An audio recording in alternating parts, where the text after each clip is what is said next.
Okay, so a lot of y'all were telling me to check this video out, you feel me? Since I dropped the One Piece video and I was hella confused, y'all told me to check out the appeal of One Piece, where to start, you feel me?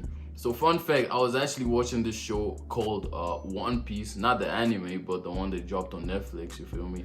And I ain't gonna lie, it's fire, you feel me? I'm pretty sure it's based on the same shit, the same story, same characters and everything. I just really don't like animations like that, you feel me? That's why I can't really get into anime. But hey, this video might change my mind, you feel me? So let's get straight into it.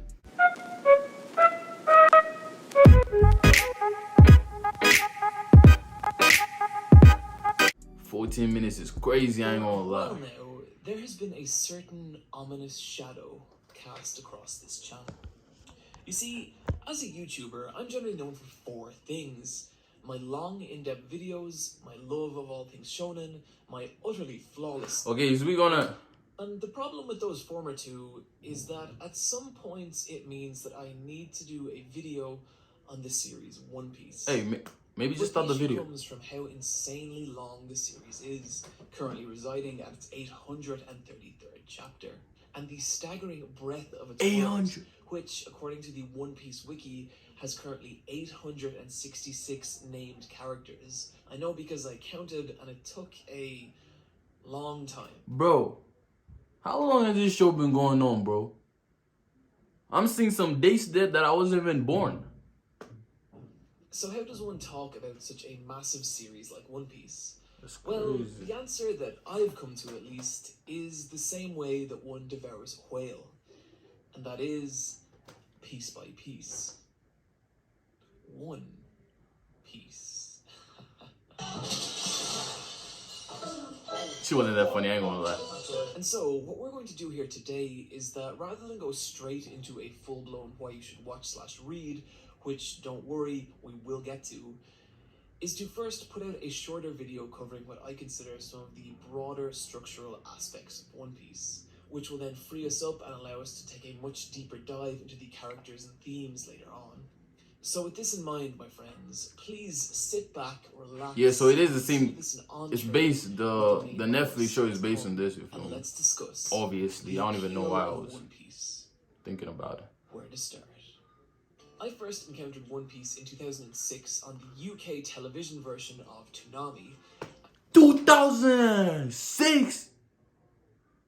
And unbeknownst to me at the time, what I was watching was the infamous 4Kids dub, which would become well known over time for its questionable translation and excessive amounts of censorship. But I ain't gonna hold you, I didn't even know anime was this old, bro. I thought this shit started in like 2015 or something, bro. I ain't even gonna lie to you, bro. And even despite these factors, I really came to enjoy the adventures of Nami, Zoro, and of course Luffy. The series had a unique playfulness to it that made it stand out from other more stoic series I'd seen up until this point, like Bleach and Dragon Ball Z. And even in the show's more dramatic moments, there was always a tremendous amount of fun to be had.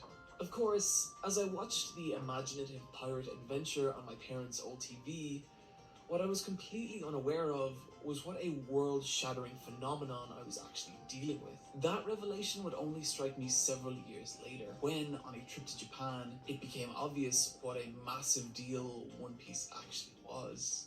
Around every corner in every shop seemed to lie another new piece of Straw Hat Pirate merchandise.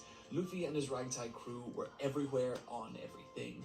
One Piece branded bread, One Piece bath salts, even entire... Man, I need to visit Japan, I ain't even gonna lie, bro. It was incredible to see how what I thought was a simple show about pirates utterly dominate the mass consciousness of a single country. The closest thing I could liken it to was the Simpsons mania of early 90s America. This was, of course, before I started looking into things like global sales figures and weekly shonen rankings. And if I had, I would have known things like the fact that One Piece has sold over 400 million units worldwide, making it the third biggest selling comic in existence, recently beating out Spider-Man for the number 3 spot, leaving only Batman and Superman ahead of it. And even then, in 2016, Batman sold 1,859,956 units, and Superman sold 828,069 units. So this show is big like this. Sales of both series by taking into account all their offshoot titles, and it still wouldn't even come close to the 12 million in sales that One Piece sold that same year. And where things really start to get crazy is that if these trends were to continue and One Piece were to run for another decade, it would nearly certainly surpass Batman in lifetime global sales. And if it were to run for another 2 decades, which for Oda's sake I hope doesn't happen, it would surpass even Superman, becoming the biggest selling comic in existence. I ain't gonna lie, 2 decades is crazy though. It will though. happen, but it's a hell of a thing to consider. And so, how has a series about a pirate boy made of rubber managed to capture the hearts and minds of so many people worldwide? Well, to put it simply, the primary appeal of One Piece is the simple premise of adventure. And yes, that is also the core concept of countless other shonen series, but nothing really captures the same sense of scale and exploration as the world of pirates. Our hero on this voyage is the energetic young pirate, Monkey D. Luffy. Luffy is a simple character with a simple goal, to find the mysterious treasure only known as One Piece, and in doing so, become king of the pirates. This was Luffy's primary motivator from chapter 1 and remains so in chapter 834. And this keeps Luffy's journey along the one distinct path, which is a concept surprisingly unique to One Piece. In most other shonen series, our heroes will go on several different large adventures throughout the course of its run, and these are what make up the arcs. But in One Piece's case, it's always the same journey along the same path, to the point that you can actually chart Luffy's route out on a physical map. And the sub-arcs come from the various different islands or landmasses the crew encounters along the way. This works particularly well as it makes the core story of One Piece very easy to understand, while also allowing for a massive amount of variety in the series sub-arcs. Some can be very simple, like the Barty arc, in which the Straw Hats visit a famous sailing restaurant in order to recruit a chef. I ain't gonna lie, I just watched this episode on the actual, well, not the actual show, but the show with actual humans, you feel me? And I ain't gonna lie, bro. Hey, this video is kind of piecing out a lot of shit, you feel me? Very complicated, like the Dressrosa arc, in which the crew must untangle a web of political intrigue and face down a vicious and tyrannical false king. And because of how the arcs are structured, with literal massive quantities of ocean between them, there's no real limit to the kind of stories One Piece can tell. They start off fairly villain of the week-esque, with most enemies being rival pirate captains. But as we move on, we see the Straw Hats embroiled in government conspiracies, abducted by massive haunted ghost ships, springing jailbreaks, and even being at the center of large-scale global conflicts. And throughout the entire adventure, there's this real genuine sense of time and progress. When Luffy sets out on his journey from Fuchsia Village, he has little more to his name than a wooden dinghy and his straw hat. And now, 20 And his years rubber later, body. he's an infamous pirate warlord, the world-famous captain of one of the most renowned pirate crews in all of existence. So he did make Straw it. Hat Pirates, of whom include a master samurai, a technologically advanced pantsless cyborg, and even an undead violinist with a awful, amazing sense of humor. One of the core joys of One Piece is watching Luffy slowly ascend in status and build his crew, as each new battle propels him closer to his dream while also increasing his notoriety worldwide. It's not ever a story you could accuse of moving quickly, but it is always moving, and I think it's only when you look back that you see how far Luffy and his crew have actually come. Of course, the success of an adventure series is largely dependent on the world the adventure takes place in, and this is another area where the series shines. One Piece's world, to put it simply, is the largest, most intricately detailed and well thought out of any of the long-running shonen series, which may not be obvious from the offbeat cartoonish designs of Oda's artwork, but make no mistake, this is a world of layers, with its own government, economy, cultural and racial divides, with many, many different factions, all of whom have their own philosophies and motivations. While Luffy and his crew are often at the center, or at least involved in large-scale global incidents, the world also progresses entirely separate to them. Major plot incidents completely separate from the Straw Hats are common, and when they do occur, they reverberate throughout the world on such a scale that it drastically affects the lives of every character in it, such as Porticus D. Ace's showdown with Blackbeard that resulted in the Great Summit War. It always feels like there's a larger picture in One Piece, and depending on the global political climate of the time, Luffy and the Straw Hats' allies and enemies can switch from arc to arc, giving the world this intriguing, ever-changing dynamic. And so One Piece's world succeeds on a grand scale, but what may be even more impressive is the characters that Oda has filled it with. What at first can seem like a cartoonish gag character... Bro, what you got on, bro? Let's talk about it, bro. What is you wearing, bro? That's Can, crazy. through Oda's storytelling, become a portrait of life at its cruelest and most tragic. And this information is often delivered through weighty flashback stories, in which we're taken through the key moments of a character's life. And while a badly used flashback can utterly kill the momentum of a series, Oda uses them in such a way to give his characters weight, grounding, and motivation that otherwise just wouldn't be possible. Like, seriously, you see this dumb-looking idiot in a diaper? This is Senor Pink, and this guy has a backstory that is absolutely heartbreaking, and upon hearing it, it completely changes everything about how you see him. Moving swiftly along, actually no, wait, no. Okay, what could possibly change my mind about a man who's just like this, bro?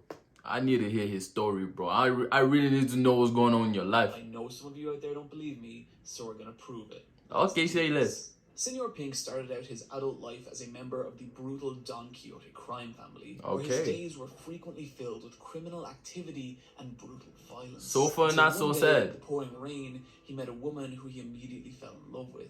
They got married, had a child, and for a while at least, everything was perfect. Smoking next to a newborn is crazy. I ain't gonna lie. Finna give him the tobacco buzz. That's wild, bro. Except that Pink was still involved in the Don Quixote family, which he hid from his wife for fear that she might leave him. One day he's called away on a secret mission and disappears for an entire week, and upon returning, discovers that the day he left, his precious son had passed away. Ah, And now damn. his wife, furious and heartbroken, demands an explanation, and he tells her everything, at which point she demands he stay away from her, rushes from the home in the pouring rain, before getting into an accident that leaves her in a vegetative state. Pink, devastated by the events, visits her every day in hospital, until one day, on a whim, puts on a bonnet reminiscent of their son in an attempt to entertain her, and miraculously, she cracks a small, delicate smile.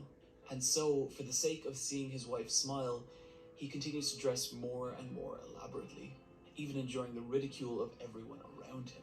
Years later, his Hey, hear me out. I know it's supposed to be sad, but like, I don't know, bro. I don't know what it is, bro. Maybe it's the devil trying to tempt me, bro. too has passed, but he still dresses this way out of remembrance for her and of his beloved son. And so, one of these silliest-looking characters in One Piece actually has legitimate character motivation for dressing this way. And why he get so fat, bro? You was fit. What happened, bro? What you been eating, nigga? You supposed to be playing a kid, bro.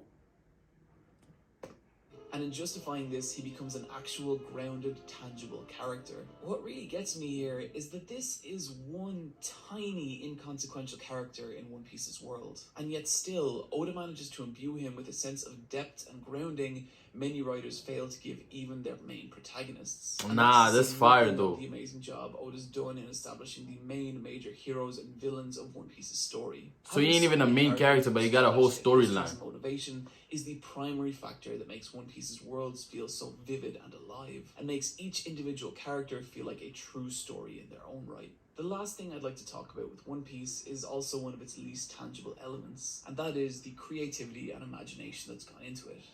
There's always a sense that when reading One Piece, Oda himself is enjoying the world and characters more than anyone. It can be seen in the new and creative ways Luffy uses his at first seemingly limited power. It can be seen in the bizarre visual design of many of the world's inhabitants and the camaraderie that takes place between the Straw Hats, and even in the ever-evolving, unique structure of Oda's story arcs. He always seems like an author not striving to hit a deadline, but an artist creating a world and story distinctly of his own vision. This is something we're going to dig a lot deeper into in a future video, but for now, just trust me, simply no one writes a story like Ichiro Oda. So with all that in mind, where should you start? Well, the obvious answer is page 1, chapter 1. The manga is That is for a the most long part way. a fantastic read, but I understand people's reluctance to get into it given its insane length. And the anime comes with many of its own issues too, such as a weak production run and masses of filler. But if you're curious to know if One Piece really is for you or not, or even if you just want to dip your toe in, allow me to present a different option, and that is the fantastic One Piece Movie 6, Baron Amatsuri and the Secret Islands. Directed by Mamoru Hosoda of the Digimon movie The Girl Who Leapt Through Time and Summer Wars, the movie encapsulates, in a digestible 90 minutes, everything that makes One Piece as a series so much fun, on top of having some absolutely gorgeous animation and character designs, and one of the darkest and hardest right turns I've seen in any film for a while. It requires basically no prior knowledge of One Piece or its world to enjoy, and I think even if you have zero interest in One Piece, seeing one of Japan's most talented directors put his own unique spin on the world of pirates is absolutely worth checking out. Guys, that's going to do it for my intro into One Piece, and there is still a ton more we need to talk about. The characters, their themes, Oda's unique visual aesthetic, and what cursed fruit he ate in order to actually be able to constantly produce a manga of such quality, and we shall in a full-blown why you should watch/read One Piece coming later this year. But I hope this video, at the very least, has given you a foothold with which to get Bro, hear me out, bro. I'ma just stick to the Netflix show. I ain't gonna lie, bro. Anime really ain't for me, bro. Like, I don't know, man. But this is a good story, you feel me? As I've watched, like, I have watched the Netflix show, and the storyline is actually very nice, you feel me? It's a very addictive, you feel me? Like, you just want to know what's happening next, you feel me? It's very creative and shit. Got a lot of adventure too, you feel me? Which I like, you feel me? But yeah, man, I don't really know about the anime though, you hear me? Like, hey, maybe it's for you, it ain't for me though, but it is a good anime though, you feel me? So hope you all enjoyed that video, man. If it did, make sure you like and subscribe, let me know. If you want me to check out some more One Piece videos, you feel me? And I'm gonna catch you on the next video, man. Peace out.